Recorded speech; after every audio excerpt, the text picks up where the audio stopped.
ओम नमः शिवाय। आइए शुरू करते हैं सोमवार व्रत कथा। एक शाहूकार था। उसके घर में धन की कोई कमी नहीं थी, लेकिन कोई संतान न होने के कारण वह बहुत ही दुखी था। संतान की प्राप्ति के लिए वह हर सोमवार को व्रत रखता था और पूरी श्रद्धा के साथ शिव मंदिर में जाकर भगवान शंकर, माता पार्वती जी की पूजा किया करता था। उसकी भक्ति देखकर एक दिन माता पार्वती प्रसन्न होकर बोली कि हे शिव से भगवान शिव से साहूकार की मनोकामनाएं पूर्ण करने का निवेदन किया। पार्वती जी के आग्रह से भगवान शिव ने कहा कि हे पार्वती, इस संसार में प्राणी अपने कर्मों को खुद ही भोगता है और इसके भाग्य में जो कुछ उससे भोगना ही पड़ेगा। लेकिन पार्वती जी ने साहूकार की भक्ति देखकर उसकी मनोकामनाएं पूर्ण करने की इच्छा व्यक्त की। माता पार्वती जी के आग्रह को सुनकर शिवजी महाराज ने उसको पुत्र प्राप्ति का आशीर्वाद दिया। माता पार्वती और भगवान शिव के बीच बातचीत को सुनकर साहूकार सुन रहा था, इसीलिए उसे ना तो इस बात का कोई दुख हुआ ना ही खुशी। वह पहले की तरह भक्ति शिवजी महाराज को खुश करने के लिए वहीं पर अपनी दिन रात पूजा अर्चना करता रहा। पत्नी ने एक पुत्र को जन्म दिया। जब वह बालक 11 वर्ष का हो गया तो उसे पढ़ने के लिए काशी भेज दिया गया। साहूकार ने पुत्र के माँ को बुलाकर उसे बहुत सारा धन देते हुए कहा कि तुम इस बालक को काशी जी पढ़ने के लिए ले जाओ। तुम लोग रास्ते में जहाँ भी जाते जाओ वहीं पर यज्ञ करते ब्राह्मणों को भोजन कराते हुए जाना। दोनों मामा भांजे इसी तरह यज्ञ करते ब्राह्मणों को भोजन दान दक्षिणा देते हुए काशी नगरी जा पहुँचे। इसी दौरान रास्ते में एक नगर पड़ता था जहाँ एक राजा की कन्या का विवाह एक राजकुमार से हो रहा था। ब्राह्मणों को भोजन दक्षिणा देते हुए जाना और दोनों मामा भांजे इसी तरह यज्ञ करते हुए ब्राह्मणों को दान दक्षिणा देते हुए काशी निकल पड़े।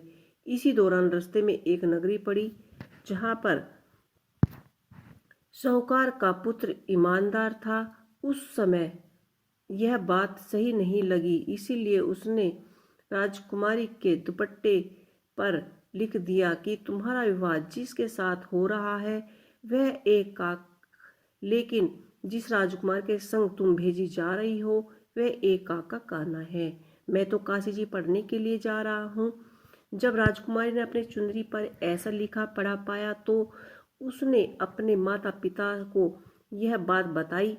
राजा ने अपनी पुत्री को विदा नहीं किया और बारात वापस चली गई। दूसरी ओर राजकुमार, साहूकार का लड़का और उसका मामा काशी जी पहुँच गए और वहाँ जाकर उन्होंने यह रखा। यज्ञ रखने के बाद ही लड़का उस दिन 12 वर्ष का हुआ।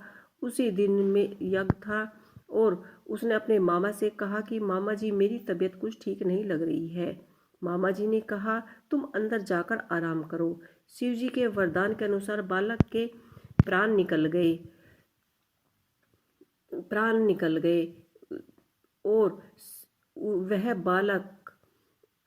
बालक और उसका मामा भांजे दोनों एक दूसरे को देखने के बाद मामा ने सोचा क्यों ना मैं अभी से विलाप करना शुरू कर दूं तो संयोग वंश यह यज्ञ अधूरा रह जाएगा।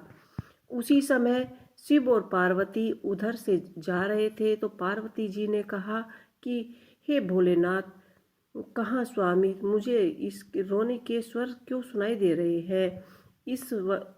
इस व्यक्ति का क्या कष्ट है, इसका कष्ट अवश्य ही दूर करो। जब शिव जी मृतक बालक के समीप पहुंच गए तो वह बालक बोले कि यह वही साहूकार का पुत्र है जिसे मैंने 12 वर्ष की आयु का वरदान दिया था। अब इसकी आयु पूरी हो चुकी है, लेकिन मृत भाव से विभोर माता पिता ने कहा कि महादेव आप पार्वती ने महादेव से आग्रह किया कि हे महादेव, आप इस बालक की आयु और बढ़ा दे कृपया करके, अन्यथा वियोग में इसके माता तड़प तड़प कर मर जाएंगे। माता पार्वती के पुण्य आग्रह पर भगवान शिव ने उस लड़के को जीवित होने का वरदान दिया। शिव जी की कृपा से लड़का जीवित हो गया। शिक्षा पूरी करके लड़का मामा भांजे उसी तरह से यज्ञ पूजा हवन करते हुए ब्राह्मणों को भोजन कराते हुए अपने शहर की तरफ निकल गए। वे उसी नगरी में जा पहुंचे जहां पर लड़के का विवाह हुआ था। उस नगर में उन्होंने यज्ञ का आयोजन रखा। उस लड़के के ससुर ने उनको पहचान लिया और उनको बहुत सारा धन देकर अपनी बेटी को विदा किया। उस लड़के के ससुर ने महल में ले जाकर उनकी बड़ी खातिरदारी की और अपनी लड़की को बड़ी इज्जत के साथ बहुत सारा धन देकर उन्हें विदा किया।